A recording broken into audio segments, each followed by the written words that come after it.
I have to talk just a little bit about academics. Yes. With the rehearsal schedule starting at 4:30, if they have homework, they're not going to be rehearsing all the time. They may be able to get some work done. Send them with the backpacks. They're sitting off to the side or in the multi-purpose room. They can read. They can get something done. Use the time the best they can. When you filled out the packet at the beginning, the academic policy is the same sports. And we're looking for it at the C average and the academic areas. It's the same for all extracurricular activities. The policy is the same. If you get yourself in trouble academically, you could be sitting out for a week, and I don't want to have that happen. Same is true for with some behavior things. If a student were to be suspended or end up with 2 detentions in the same semester, bringing their conduct grade down to a C, just as in sports, they would be sitting out for a week. I don't anticipate that happening, but I just want to make sure that the students and the parents all understand academics and behavior comes first before extracurricular things. Yeah, and I, being a school teacher, totally understand that and totally support that. So, and Mr. Fosdot is real good about letting me know, the child needs to miss rehearsals because of being on, yeah. So, okay. Just so you know, right now we have the show is scheduled for May 13th and 14th. We're still working on the times. It also depends on, like I said, where we end up performing the show. With that said in mind, we are going to have, there will be the 2 rehearsals before opening night, which will be May 11th and 12th. That will be considered our main big tech rehearsals. It's really important, if at all possible. I know there was a couple people that have put down conflicts. If there's any way possible that your child could be there, that is the only way, especially if the 11th of May is the first time we're going to get into the building. We need to have everybody there in order to make sure that we have the lighting and the sound and everything all worked out before the Friday performance. So if you have any questions about that, certainly come talk to me or Dr. Michelle or Mr. Fosdot and let us know if there's any problems with that. More information to come, like I said, once we get the venue. So other than that, is any other questions? No? All right. Well, I'm really excited. Like I said, things are going off very well. Your kids are a delight to work with, and I'm looking forward to finishing putting this together and having a really awesome end result. I think you guys are going to be amazed with it. So thank you very much for your time. I'm going to be around for a little bit, so if you have any questions, please feel free to ask. So thank you. Okay, you can't get out just yet. Uh-oh. It's the big sell job. Our special thanks to Anne-Marie Higgins, because she has left us an incredible amount of information. Many of you have worked with her before and know her children are phenomenal performers, but she left us with a binder, and that's what we're working off of. So we're trying to make sure that we keep all this stuff going just as smoothly as it usually does. So with that, you have your parent assignments.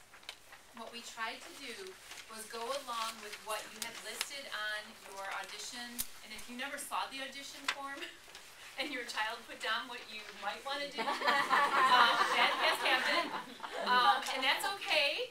We can rearrange that. What these are, we just had to start working off of something to get moving, to say, okay, do we have enough parents and do we have enough coverage? And you have to realize we have 4 families that have 2 members in the show. So when you look at having 56, I think we're up to 57 total casting crew. Yeah.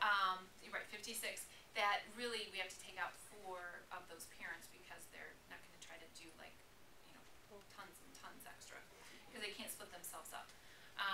But the one thing that we want to do is just kind of step through each one of the different committees really quickly, and then you can all meet if you're here and try to get to know a face, a person, maybe take down a phone number. email, that type of thing, so that we can start to go. And truly, just so you all know, Gina is the person who is the director. So any questions about what it's gonna look like or what we're gonna have as costumes really comes from her. We can, if you have a suggestion, if you have ideas, if you have access to something that you think would be awesomely cool, it really goes right through to her. My email address is up on the board, so please feel free to write that down. I'm pretty good. I try as hard as possible to respond quickly. So. Well, and she's so organized that she already has some notes down that she'd like to share with the props team and the sets. And costume, I have a costume committee. I do have a friend who is actually the director of the theater department at the Round Lake Park District that is just did Aladdin kids and has done Aladdin before. So she has a lot of costumes and props and things that we can use that will probably help us very much so with our budget. So we also have the costumes to pull from at Carmel. We have a connection with Carmel. I'm Maria Hebb, the costume lady. I'm sorry. I'm Maria Hebb. I'm the costume lady, and we have a connection at Carmel Catholic High School that we borrowed costumes from them in the past. Fabulous. And we'll be doing that again, and they have allotted costumes because they put on a show similar to this. So we'll pull from both sources. Perfect. So then hopefully that will mean, there's not going to have to be too much building of costumes, or Right. rebuilding of costumes. Right. So probably the first thing for costume committee is to, I'll get you, the number of my resource, and then start taking the kids' measurements so that we can start matching costumes. So thank you. I appreciate Yep. that. So we should be good. And then Alright. one other thing that I know you're going to be awesome at, Maria, and I promise I'll help you out on this one, is that Mr. Posnat has asked, we have costumes here at school, and they really need to be kind of gone through, sorted, organized, throw out the stuff that is not going to make it through another show. And those bins are actually right back in the back of the room, so we need to kind of help him out a little bit to kind of clean through that. So That's fine. I can do that. I knew you would jump right on. And actually, as a change in exchange as well, I know we did Mulan recently. Yes. My friend Christy is interested in seeing those costumes if at all possible. Okay. She's thinking of wanting to do Mulan sometime, so that An could be maybe a fair exchange. So, okay? Excellent. So I think with that, I'm just going to briefly go through. If you notice, Beth and I kind of broke up kind of the different areas, but truly, Beth is going to be the focus of anything that deals with money, communication. It all goes through her. So I send all my stuff into Beth. Gina will work with Beth. The reason why is everything it comes down to, believe it or not, it really comes down to money. And we can't go over budget. So we really want to make sure that we're watching what we're doing and not taking on too much. We didn't put this out on a handout though, because we don't want you to feel like you can't approach either one of us, because we all see each other a lot around school, and so if you have a question or you want to drop one of us an email, it's A-okay. Pretty much what will happen then is, if it has to do with money or keeping, a spreadsheet or keeping track, Michelle will probably bounce it to me. She has a lot more expertise, however, in backstage costumes, green room, the kinds of things that will be handled closer to in the weeks, in the weeks leading up to an actual show time. However, I will be there.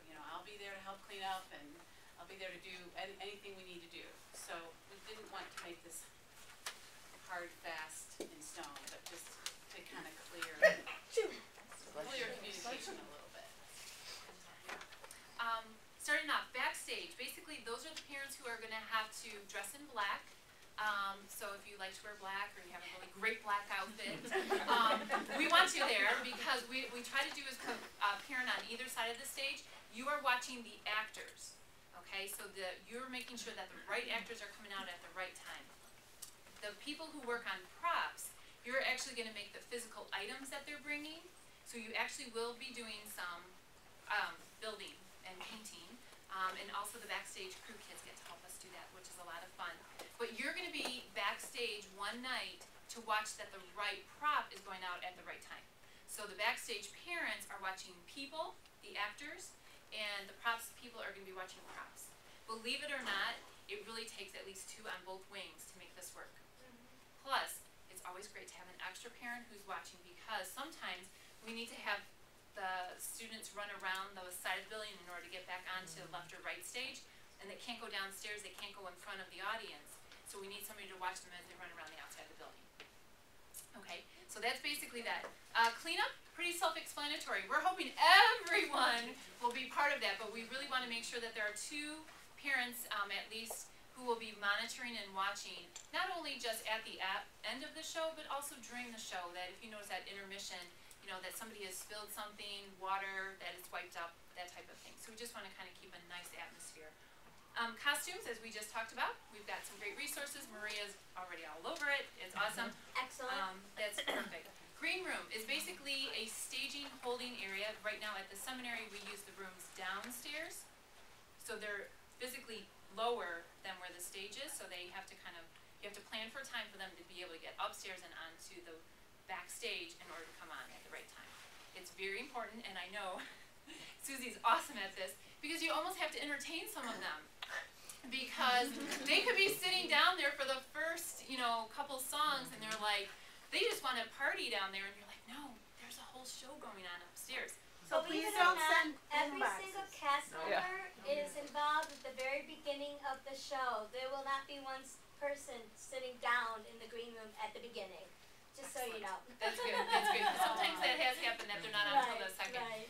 So quiet games are fine, and I know iPods are very popular. The only thing is, especially down in green room, you have to be able to make sure that you know that, oh my gosh, you're supposed to be upstairs, because that has happened many times, that they're having such a great time in the party green room that they forget to get upstairs and get on stage. So And then you have a very nervous director going, where is that person? yes. I think that I'm just going to cover the areas I have, and then our kind of assignment, and then I'll let Beth hop over.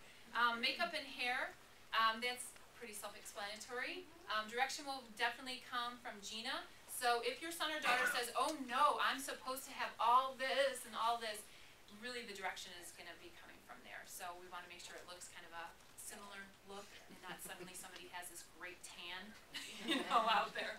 And you know what, the director that Michelle, I don't remember which one, that said that a lot of the information will come, suggestions are good, and in fact I've even shared this with the kids. I have an idea and a vision of what I want to see. I love, suggestions, but one of the things I've told the kids is not to give each other directions. So, even though this is a team effort. So, anyways, Nope, go ahead. that's good, Sorry. that's good. We've talked about props already. Sets and transportation, huge effort is to be able to take anything that we build, make, or borrow to get that all over to, if we still are at the seminary, to get that over there in time for dress rehearsal, so to make sure it's all there. And then, at the end of the performances, it's usually very dark, so you have to be very talented to kind of come down the slope with these very heavy objects to get them out of there, so that that's all cleaned up. So if you like midnight moving, that's great, sign up for that one.